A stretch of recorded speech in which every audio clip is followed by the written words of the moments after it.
is no escape.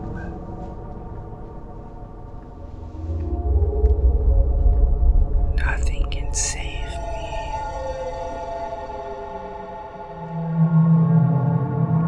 I don't know who I am. I don't know where I came from. I can't find any answers as to where I'm supposed to be.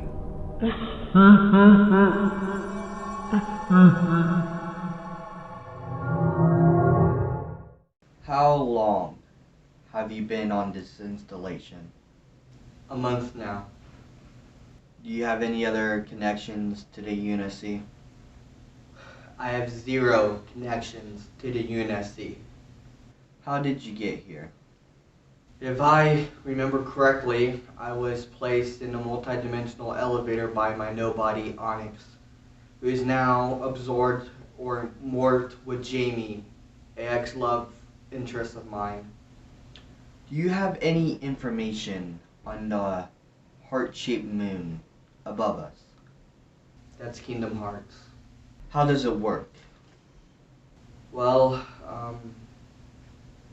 whoever holds the Keyblade can summon it and wipe out the realm of light, thus starting a new beginning of life as we know it. What you explain is similar to the functions of this installation. Do you know what this installation is? Halo. I'm gonna need you to start from the beginning.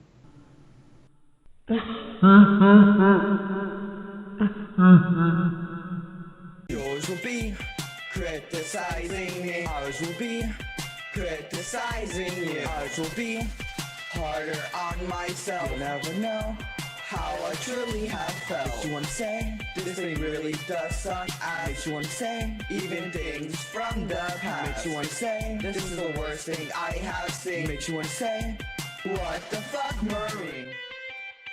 What the fuck, Marine? What the fuck, Marine? What the fuck, Marine? What the fuck, Marine? When Onyxt sent me here, I arrived underground in a tunnel. I was lost and roamed around a bit. I soon found a mural and followed it to the end and found out I was at Wright State University. I knew where I was, but I did not know when I was. That's when I met up with students and they explained that not only I was out of college, but with the more complicated facts of the situation. I was in the future, 538 years in the future. I was accommodated with a place to live and free meals as they noticed I had information on one important thing. Onyxt had summoned Kingdom Hearts. How? I don't know. And the worst of it all, the school saw me as an asset. So I could not leave, and for being in the future, everything seemed modern. Like 2022 modern. It seemed like this campus was like a pocket dimension of my time, but set in the future. And the best thing about this situation is no one is here to make me play shitty games. Hey Marineman. Who the fuck are you? I'm the angry video game nerd. No, the fuck you're not. Alright, I'm the nerd from this dimension. I'm the RA of this building. Right.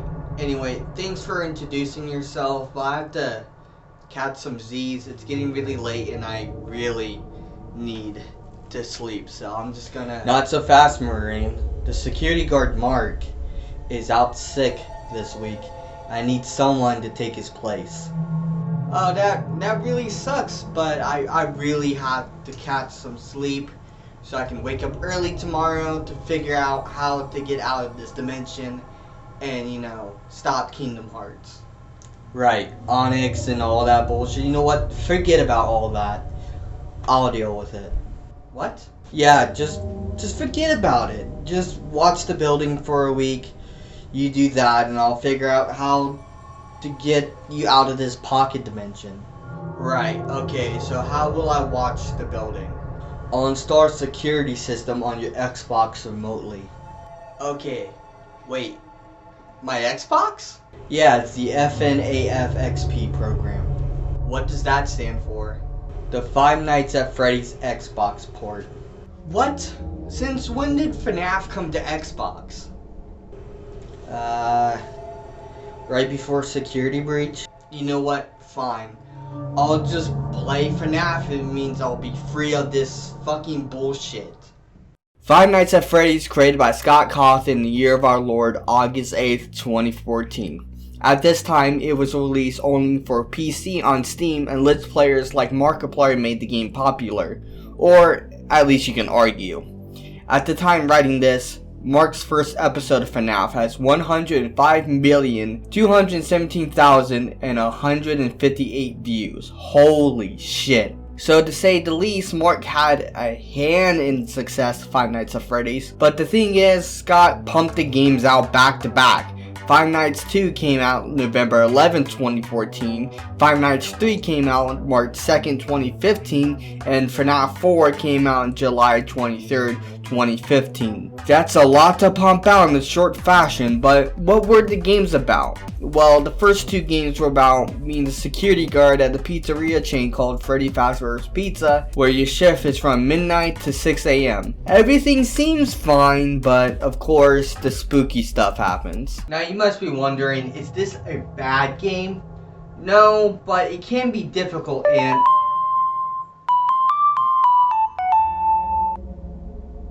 Hello? Hello, hello? Hello? Ah, Marineman.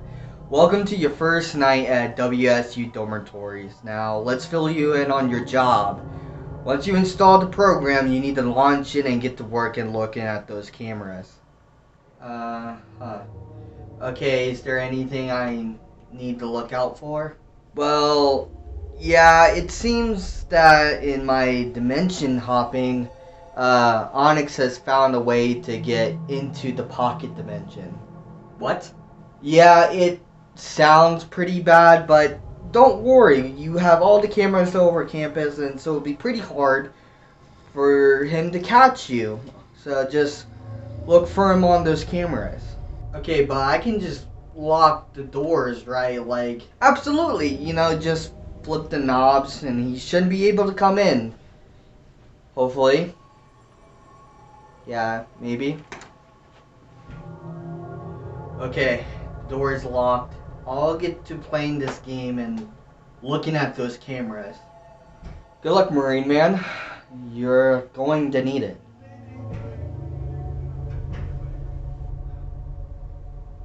How does that even work? Okay, when you start with the game and you get passed through the menu, you are hit with a newspaper article. It says it's looking for a night security guard from 12 a.m. to 6 a.m. Sounds easy enough. Okay, first night. You're plopped into the room with a fan, a poster, a couple of kids' drawings, and, of course, a cupcake. You soon get a phone call from a fellow security guard, assumingly. During this, I'm fumbling with the controls since it's a console port of a point-and-click game. So left bumper brings up the cameras, looking right or left and pressing A will turn on the light, and B will close the door. Moving with the left stick or the D-pad will change the camera, and it's like 80% fluent. Sometimes it gets to weird places where you don't expect it to go. And other than that, this is a port from PC that's pretty solid. Controls feel okay enough, and I'm not mad at it. The phone call goes over an intro greeting. The sounds of it, they had some bad stuff going on here. I mean, look at this place. It's torn to shit, but he rambles on about some animatronics for a bit and tells you they wander around. He mentions the bite of 87, which is alarming as he mentions the person survives and says something about their frontal lobe being missing. Which is concerning. The main problem of this position he mentioned is that he says the animatronics will stuff you into an animatronic suit. He tells you to have a good night, and now you're alone with Freddy and his gang. Nothing really happens the first night. It's really slow, and the anticipation grows as you see their movements. Now the thing with this game is that you never see any of them move from place to place, except for Foxy, but we'll get into that later. This game was the first of its kind, and Scott doing almost everything if not everything for this game. He may have decided to save animations for big events such as jump scares and Foxy. Eventually Bonnie and Chica start moving from room to room. The camera in the kitchen is off, but you can hear Chica in there messing with the dishes. This can be tied to the animation thing, or it could be a scare tactic, who knows really. Soon the night ends without much incident. When you get this grandfather clock chime, it's kinda creepy, but kinda satisfying.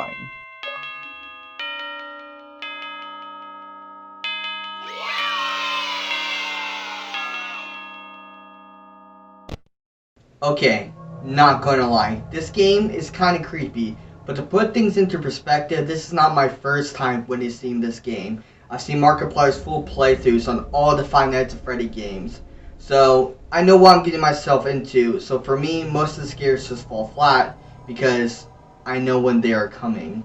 Phone Guy, yeah, we call him Phone Guy, which is just Scott doing the voice acting. He mentions the animatronics become more active as the week progresses. He mentions the door lights and Foxy's pirate code. The way the Foxy works is if you don't use the cameras, he'll run down the hall and jump out and kill you. After the phone call, I'm just checking the lights, seeing where Bonnie and Chica are. It gets about to be 5 a.m. and I'm running out of power. Chica pops up in the lights and I can't close the fucking door. Granted, we knew this was going to happen. If you're too slow on the door, the next time you close the cameras... Yeah, now this is my major gripe about the game. There are no checkpoints through the nights. And for some reason, it seems like the nights get longer too. You have to replay the entire night, even if you die at the very end. It's bullshit, but how else is the game going to punish you? Okay, back to night 2. Phone Guy doesn't recall you after retrying the night, which is good. He could be annoying, but let's talk about the atmosphere for a bit. Just look at this place. It surely seems run down and not well kept. Obviously, Freddy Fazbear's Pizza is a parody of Chuck E. Cheese. So is this like a commentary on Chuck E. Cheese as a whole, or is it just a setting that just fits the game? It's kind of perfect. I keep saying that games like this didn't exist back then. Look at Silent Hill or even Resident Evil. AAA titles and surely leads of the horror video game genre. You had to move and face the horror. In this game, you sit and try to defend yourself from the horror as much as you can. Bonnie and Chica stare into the cameras before entering the blind spots to try to get in. By this time, Freddy still has not moved an inch. To add to the horror, this flickering will just happen just to make you jump or maybe just unsettle you.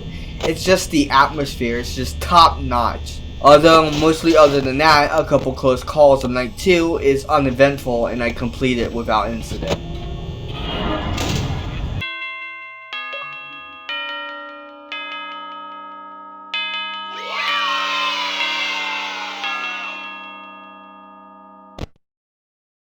Phone Guy calls you and says that most workers don't last this long, implying that they die at this point. He tries to cover this up by saying that they usually move on to better things by this point. He also says to play dead if the animatronics see you, but he takes that back as he explains that instead of them stuffing you in a suit, they have a stuffing endoskeleton inside you. Yeah, pretty gross. And did I mention this game is rated T? Anyway, the animatronics become way more active tonight.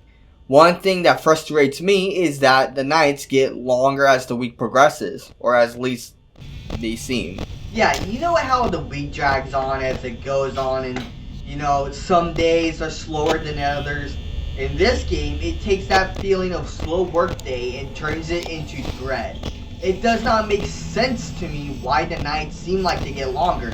I looked it up actually, and each night is only 8 minutes and 55 seconds, but there's no way, is there?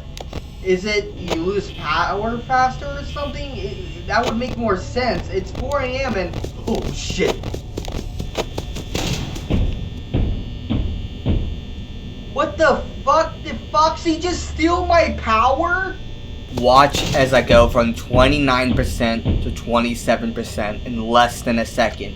So as punishment for not watching Foxy, he steals your power if you stop him from jump scaring you. Also, this is what I meant by special events for the animation. You can watch Foxy run down the hall. He's the only one you can actually see moving from place to place in the pizzeria. Obviously, the other big events are jump scares, so I'm thinking this was a strategy to make the animatronics more uncanny. Look at this poster. This is a rare Easter egg of where the environment changes to catch you off guard. Anyway, I complete the night.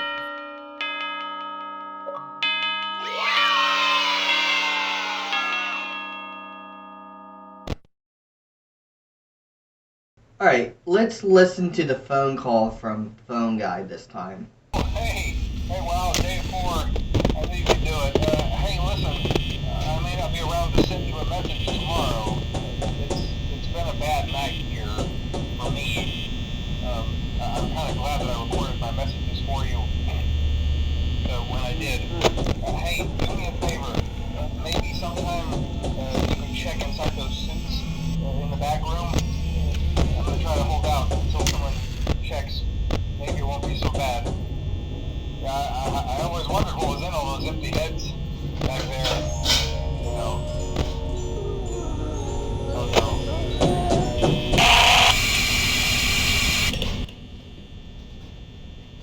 Oh, so now I'm alone in this game. Great. Absolutely marvelous. This game sucks ass.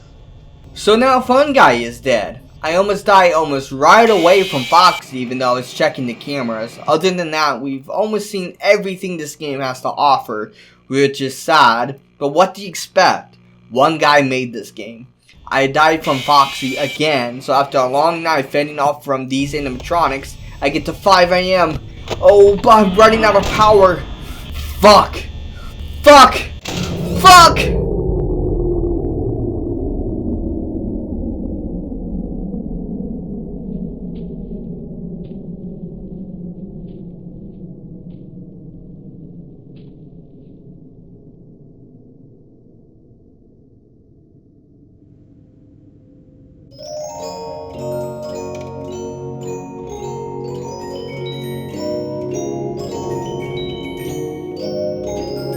Let's go!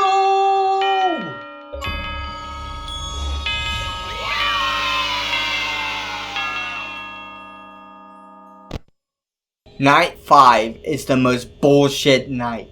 First you get this creepy phone call.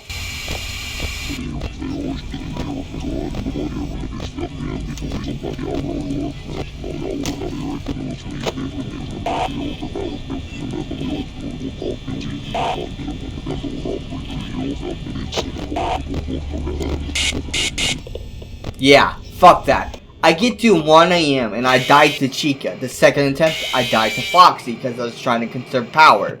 Third time's the charm, right? Nope, I get stuck between Bonnie and Chica at the doors. I'm low on power as is, so I don't want to look at the cameras. Bonnie leaves and Foxy runs in 5 seconds later. Fuck you, bitch, you fucking piece of shit. Fuck! And the worst part about it is replaying this shit over and over. It's maddening. It sucks cocks. It fucks ass. It's a piece of shit. Now, you know what? I could just turn on the cheats and for the rest of this game. Which for this review, I might as fucking well just to show you what happens when you beat the fucking game. Because God knows that I can't fucking beat this game on its own. It's fucking shit. It's ass. It sucks dick. And I don't like it. On the end of night 5, you get a $120 check. Now, people actually figured out the year this game took place on based on the check alone. 5 nights, 30 hours a week, $120 check. And if you're being paid minimum wage, that means you're getting paid $4 an hour, which means this game takes place in 1991. The protagonist's name is revealed, which is Mike, who in canon, if I remember correctly, does not survive the nights going forward. There's a 6th night as a bonus. It is just a harder 5th night. You then get an employee of the month and a 50-cent bonus. Damn, that's fucking stupid. 50 cents for overtime. Granted, you only worked 36 hours so far this week, so I guess it's alright, but it's still fucking stupid. You then unlock a 7th custom night, where you can customize the intensity of the animatronics. When you complete this night, you get terminated for tampering with them, and that's Five Nights at Freddy's 1. It's crazy to think a simple indie game launched a franchise to what it is now. Five Nights at Freddy's has merchandise, toys, books, and of course, more games. Scott took a risk, and he really did. He made several games before this, and they all flopped. And he made this game as a last-ditch effort to make a name for himself. And he succeeded, which is low-key inspirational. Anyway, let's check those cameras for the dorms. No bells or whistles have been going off, no alarms, no get the fuck out of there, no nothing's been happening, so I think it's smooth sailing right now. I don't think there's anything on those cameras.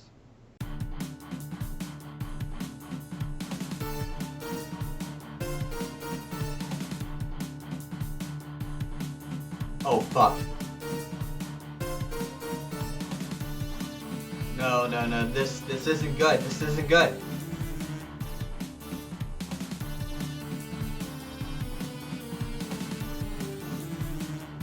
Fuck, where did he go?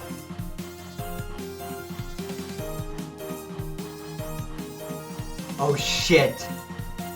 He's right outside. Found you. Covering your face again? I've done it. I summoned Kingdom Hearts. How? You don't have the Keyblade. It was easy. I took you to a pop dimension where Kingdom Hearts has already been summoned. I will use its dark powers to finally rid you from existence. Then what? Me and Jamie will be together forever. Your voice. It's different. Jamie's not part of you anymore? What happened? Silence! Onyxt, you owe it to me. Tell me the truth. Fine. I guess I'll tell you. When I sent you here, Jamie was strong enough to break free of my possession. She fled. Then I followed you here. There's a paradox. To break it, I must kill you to Become whole? yes. Onyxt, you're already whole. You don't need Jamie. She's her own person. How did it feel when you had control over her? I don't. It felt wrong. I bet it hurt when she got free from your grasp, right? Don't mock me. I'm sympathizing with you, you fuck. You brought me into this dimension, and only you can free me. I only wish to be loved. No one's gonna love you if you act like this. I just wanted, feel, wanted. You are. You are wanted. In this dimension, I can't use the Keyblade. Something stops me from summoning it. Even I wanted to send you home. I can't. We'll find a way. But it means we work together. Deal? No way. What? Why? Why would I want to work with you? You are weak. You follow orders from your enemy, and even today you are talking to our fate. What? Fake? The nerd is just a projection. He doesn't exist. He's a fake stuck in this dimension. Explain why he acted so off. Not like the nerd. He's just another you. You're closer to the nerd than that puppet will ever be. You actually mean that? Don't mistake this as a compliment. You are insufferable. Enough talk. Any final words before I send you to the realm of darkness? Yes. Yes, I do. Nerd! Now! Sorry, Onyxt, but you're trash!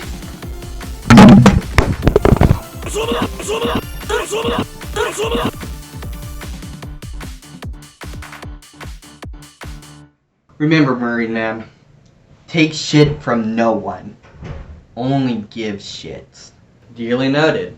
Look, I may not be the nerd you know and love, but listen, I'm not a puppet. I'm as human as you, and you don't have to explain yourself, nerd.